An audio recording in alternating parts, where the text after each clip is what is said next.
সুপ্রিয় শিক্ষার্থী বন্ধুরা, সবাইকে বাংলা সম্ভারের পক্ষ থেকে জানাই স্বাগত। প্রতিনিয়ত বাংলা সম্ভার বাংলা ভাষা, সাহিত্য, ব্যাকরণ এবং বাংলা শিক্ষাকে সহজ সরল করার লক্ষ্যে নিয়মিত কাজ করে যাচ্ছে। তার ধারাবাহিকতায় বাংলা সম্ভারের আয়োজন সাহিত্য কথন, যেখানে বিভিন্ন শ্রেণীর বাংলা প্রথম পত্রের সাহিত্য অংশের গদ্য ও কবিতা নিয়ে সংক্ষেপে আমরা সহজভাবে আলোচনা করে ব্যাখ্যা দিয়ে থাকি।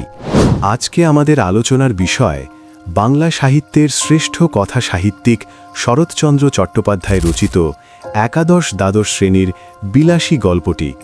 আলোচনা শুরু করার আগে আপনাদের কাছে অনুরোধ, যারা আমাদের চ্যানেলকে এখনও সাবস্ক্রাইব করেন নাই, সাবস্ক্রাইব করে পাশে থাকা বেল আইকনটি বাজিয়ে দিন। আজ আমরা কথা বলবো শরৎচন্দ্র চট্টোপাধ্যায়ের একটা অসাধারণ ছোট গল্প বিলাসী নিয়ে। দেখুন, এটা কিন্তু শুধু একটা প্রেমের গল্প না, এর ভেতরে লুকিয়ে আছে সমাজ, সংস্কার আর মানুষের মনুষ্যত্বের এক মারাত্মক দ্বন্দ্বের কথা। তো চলুন এই গল্পের গভীরে ঢোকা যাক। গল্পটা শুরুই হয় একটা বেশ ভাবার মতো কথা দিয়ে, যে বিশাল হাতি সে তো বিলুপ্ত হয়ে গেছে, কিন্তু তেলাপোকা দিব্যি টিকে আছে। মানে ব্যাপারটা কি দাঁড়ালো? শুধু কোনো মতে টিকে থাকাই কি সব, নাকি একটা অর্থপূর্ণ জীবন কাটানোর মূল্য তার চেয়েও অনেক বেশি? এই প্রশ্নটা কিন্তু পুরো গল্পের একেবারে মূলে রয়েছে। তো গল্পটা যে সময়ে আর যে জায়গায় ঘটছে সেটা একটু বোঝা দরকার। এটা এমন এক গ্রামের কথা যেখানে জীবনটা ছিল বলতে পারেন দুই দিক থেকেই বাধা। একদিকে শারীরিক কষ্ট, আর একদিকে সমাজের কঠিন নিয়মকানুন। ভাবুন একবার, সেই গ্রামের ছেলেমেয়েদের জন্য জীবনটা ছিল আক্ষরিক অর্থেই একটা যুদ্ধ। একদিকে প্রতিদিন 4 ক্রোশ মানে প্রায় 8 মাইল পথ হেঁটে স্কুলে যাওয়া, বর্ষায় হাঁটু পর্যন্ত কাদা, গরমে মাথার ওপর গনগনে সূর্য। আর অন্যদিকে সমাজের আরও কঠিন নিয়ম, জাতপাতের বেড়াজাল, সারাক্ষণ লোকে কি বলবে সেই চিন্তা, আর একটু এদিক ওদিক হলেই এক ঘরে হয়ে যাওয়ার ভয়। এই দুই ফ্রন্টে লড়েই চলত তাদের পড়াশোনা। আচ্ছা, এই রকমই একটা কঠিন সমাজের মধ্যে আমাদের গল্পের দুই প্রধান চরিত্রের সাথে পরিচয় হবে, মৃত্যুঞ্জয় আর বিলাসী। দুজনেই সমাজের চোখে একটু ব্রাত্য, মানে একপাশে সরিয়ে রাখা। প্রথমে আসি মৃত্যুঞ্জয়ের কথায়। কে ছিল সে? দেখুন, সে বয়সে বেশ বড়, কিন্তু পড়াশোনায় তেমন এগোতে পারেনি, 3rd ক্লাসেই আটকে আছে। মা বাবা কেউ নেই, একটা ভাঙাচোরা পুরো বাড়িতে একাই থাকে। গ্রামের তথাকথিত ভদ্র লোকেরা তাকে এড়িয়ে চলে, কিন্তু মজার ব্যাপার হলো এই লোকগুলোই আবার গোপনে তার কাছে টাকা ধার নিতে আসত। তার একমাত্র আত্মীয় যে খুড়ো, সেও তার নামে খালি বদনাম করত। মানে সে ছিল এক উদার কিন্তু ভীষণ একা একটা মানুষ। এরপর মৃত্যুঞ্জয় পড়ল ভয়ঙ্কর এক অসুখে, এমন অবস্থা যে প্রায় মরতে বসেছে। আর ঠিক তখনই গল্পের আসল মোড়টা আসে। গ্রামের ভদ্র সমাজের কেউ, মানে একজনও তাকে দেখতে আসেনি। তাকে একরকম মরার জন্যই ফেলে রাখা হয়েছিল। এগিয়ে এলো কে জানেন? বিলাসী, এক সাপুরের মেয়ে, সমাজের চোখে যে ছিল একেবারে ছোট জাতের। বিলাসীর সেবাযত্নের বর্ণনাটা লেখক যেভাবে দিয়েছেন তা সত্যি অসাধারণ। তিনি বলছেন, বিলাসীকে দেখে মনে হচ্ছিল যেন ফুলদানিতে জল দিয়ে ভিজিয়ে রাখা বাসি ফুল। মানে মেয়েটার নিজের দিকে তাকানোর সময় নেই। দিন রাত না ঘুমিয়ে অক্লান্ত পরিশ্রম করে সে মৃত্যুঞ্জয়কে সেবা করছে। তার নিজের শরীর ভেঙে যাচ্ছে, কিন্তু সে থামেনি। আর এই নিঃস্বার্থ সেবাই কিন্তু মৃত্যুঞ্জয়কে মৃত্যুর মুখ থেকে ফিরিয়ে আনে। তো বিলাসীর এই কাজটা কি ছিল? এটা ছিল নিখাদ ভালোবাসা, মানুষের প্রতি মানুষের কর্তব্য, তাই না? কিন্তু সমাজ এটাকে দেখল সম্পূর্ণ অন্য চোখে। তাদের কাছে এটা ছিল একটা ভয়ঙ্কর অপরাধ, ক্ষমার অযোগ্য পাপ। আর সেই পাপের নাম হল অন্ন পাপ, মানে ভাতের পাপ। ব্যাপারটা কি?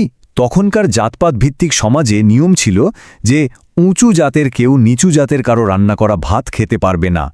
মৃত্যুঞ্জয় ছিল কায়স্থ, আর বিলাসী সাপুরের মেয়ে। তো অসুস্থ মৃত্যুঞ্জয় যখন বিলাসীর হাতে ভাত খেল, সমাজের চোখে এটা ছিল একটা বিশাল পাপ। ধর্ম আর সমাজের নিয়ম দুটোই নাকি ভেঙে চুরমার হয়ে গেল। এখানেই গল্পটা আমাদের একটা বড়সড় প্রশ্নের সামনে এনে দাঁড় করিয়ে দেয়। ভাবুন তো, যে সেবা একজনের জীবন বাঁচাল, সেই জীবন বাঁচানোটা বড়, নাকি জাতপাতের নিয়মকানুন বড়? মনুষ্যত্ব আগে, নাকি যুগ যুগ ধরে চলে আসা প্রথা আগে? এই প্রথা ভাঙার ফলটা কিন্তু হলো ভয়ঙ্কর। পুরো গ্রাম যেন ক্ষেপে উঠল। আর এই পুরো ঘটনাটার পেছনে ইন্ধন জোগালোকে মৃত্যুঞ্জয়ের নিজের খুড়ো। এরপর যা ঘটল সেটা রীতিমতো ভয়াবহ। প্রথমে খুড়ো গ্রামের সবাইকে উস্কে দিল, বলতে লাগল যে মৃত্যুঞ্জয় বংশের মুখে চুনকালি দিয়েছে। ব্যাস, আর যাই কোথায়। সন্ধেবেলা একদল লোক লাঠি সোটা নিয়ে হাজির হল মৃত্যুঞ্জয়ের বাড়িতে। তারা সোজা বিলাসীকে তার চুল হাত কান ধরে টানতে টানতে বের করে আনল আর শুরু করল নির্মম মার। তাদের উদ্দেশ্য ছিল মেয়েটাকে গ্রাম থেকেই বের করে দেওয়া। এটা কোনো রাগের বশে হুট করে ঘটে যাওয়া কিছু না, এটা ছিল একটা পরিকল্পিত ঠান্ডা মাথার আক্রমণ। আর এই মারধরের মধ্যেই বিলাসী যে কথাটা বলেছিল তা শুনলে গায়ে কাটা দেয়। সে চিৎকার করে বলছে, বাবুরা, আমাকে একটিবার ছেড়ে দাও, আমি রুটিগুলো ঘরে দিয়ে আসি। রোগা মানুষ সমস্ত রাত খেতে পাবে না। ভাবা যায়, নিজের জীবন বিপন্ন, কিন্তু তখনও তার চিন্তা অসুস্থ মৃত্যুঞ্জয়ের রাতের খাবার নিয়ে। এই পুরো ঘটনার সময় গল্পের কথক অর্থাৎ যিনি আমাদের গল্পটা শোনাচ্ছেন তিনিও সেখানে উপস্থিত ছিলেন, আর তিনি পরে স্বীকার করছেন এই দৃশ্য দেখে তার লজ্জায় ঘেন্নায় মাথা কাটা যাচ্ছিল। তিনি বলছেন, কেন জানি আমার কান্না পাইতে লাগিল, আমি তাহার গায়ে হাত দিতে পারিলাম না। এই কথাটা খুব গুরুত্বপূর্ণ, কারণ এটা দেখাচ্ছে যে ওই উন্মত্ত ভিড়ের মধ্যে অন্তত একজনের বিবেক কাজ করছিল, যদিও সে প্রতিবাদ করার সাহসটুকু জোগাড় করতে পারেনি। সমাজের এই বিচারের পর মৃত্যুঞ্জয় আর বিলাসীর জীবনটা একটা করুণ পরিণতির দিকে এগিয়ে গেল। ভালোবাসা তাদের মিলিয়েছিল, কিন্তু সমাজ সেই মিলনকে মেনে নেয়নি। এরপর যা হল তারও মর্মান্তিক। মৃত্যুঞ্জয় বিলাসীকে ছেড়ে থাকতে পারল না। সেও তার জাত সমাজ সব ছেড়ে বিলাসীর সাথে সাপুড়ের জীবন বেছে নিল, কিন্তু এই জীবন তাদের সইল না। একদিন সাপ ধরতে গিয়ে মৃত্যুঞ্জয় সাপের কামড়ে মারা গেল। বিলাসী অনেক চেষ্টা করেও তাকে বাঁচাতে পারল না, আর স্বামীর এই মৃত্যু সে সহ্য করতে পারল না। মাত্র 7 দিনের মাথায় বিলাসীও নিজের জীবন শেষ করে দিল। ভাবুন, যে গল্পটা শুরু হয়েছিল একটা জীবন বাঁচানোর মধ্যে দিয়ে, তার শেষ হলো দুটো প্রাণের বিনিময়ে। মৃত্যুঞ্জয় আর বিলাসীর মৃত্যুর পর 2 ধরনের প্রতিক্রিয়া দেখা গেল। একদিকে গ্রামের লোকজনের রায়, তারা কি বলল, এমন পাপ করলে আর কি হবে। তাদের কাছে মৃত্যুঞ্জয় অন্য পাপ করেছে, তাই তার এই পরিণতিই প্রাপ্য ছিল। অন্যদিকে ছিল কথকের রায়। তিনি বুঝতে পেরেছিলেন গ্রামের লোক আসলে হৃদয়ে জয় করার গৌরব দেখতেই পায়নি। তারা এটা বুঝতেই পারেনি যে কোন সাহসে বা কোন ভালোবাসার জোরে মৃত্যুঞ্জয়ের সমাজের সব নিয়ম ভেঙেছিল। কথকের চোখে তাদের ভালোবাসার মূল্যটা মোটেও সামান্য ছিল না। আর এটাই হলো এই গল্পের সবচেয়ে বড় ট্র্যাজেডি, তাই না? সমাজ কেবল তার নিয়মের দিকটাই দেখল। একটা নিয়ম ভাঙা হয়েছে, এটাই তাদের কাছে বড় হয়ে উঠল।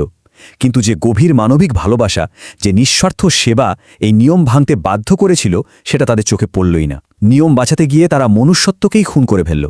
শেষ পর্যন্ত গল্পটা আমাদের জন্য একটা গভীর প্রশ্ন রেখে যায়, কোনটা বেশি দামি, সমাজের সব নিয়মকানুন নিখুঁতভাবে মেনে চলা একটা জীবন, নাকি এমন একটা জীবন যা সত্যি করে বাঁচতে আর ভালোবাসতে সাহস দেখায়? ঠিক ওই তেলাপোকার মতো শুধু টিকে থাকা, নাকি হাতির মতো মহৎভাবে বাঁচা, যদিও তার জন্য বিলুপ্ত হতে হয়? আমাদের চ্যানেলের ভিডিও ও আলোচনাগুলো যদি আপনাদের ভালো লাগে, তাহলে লাইক ও সাবস্ক্রাইব করতে ভুলবেন না এবং বন্ধুদের মাঝে শেয়ার করুন। ধন্যবাদ।